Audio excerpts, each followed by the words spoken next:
I'm Mark Soloway, and I'm privileged to be here at Baus this year in Manchester. And amazingly, I'm getting the St. Paul's Medal, which is like, oh my gosh, Oscar, Nobel laureate. I mean, it really, truly is heartwarming. So just to talk a few words about key issues in bladder cancer. Number one is we ought to differentiate the low-grade TA tumors. Basically are a benign lesion. Let's not overtreat them. No re-resections necessary, no upper tract monitoring, and I understand that the NICE committee just said if you've got a patient, no recurrence at 1 year, they don't even need follow-up. So that's how much they believe, their committee believes, that these are really quote-unquote benign lesions. So let's not overtreat them. Active surveillance works, office fulguration is terrific. On the other hand, for the high-grade T1 lesion, the guidelines are correct.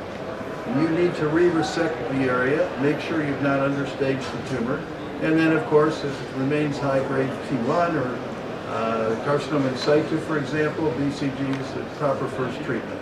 The decision to move on to total cystectomy, cystoprostatectomy or anterior exoneration in a woman is a very major decision, particularly as we have a lot of elderly patients. And then I think rating 1 to 10, the most difficult, the number 10 most difficult decision to make in all of urology.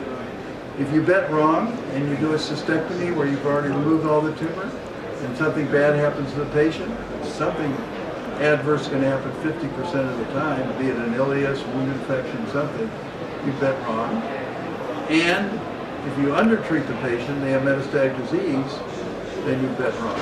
Very difficult decision. Just a few highlight words about bladder cancer.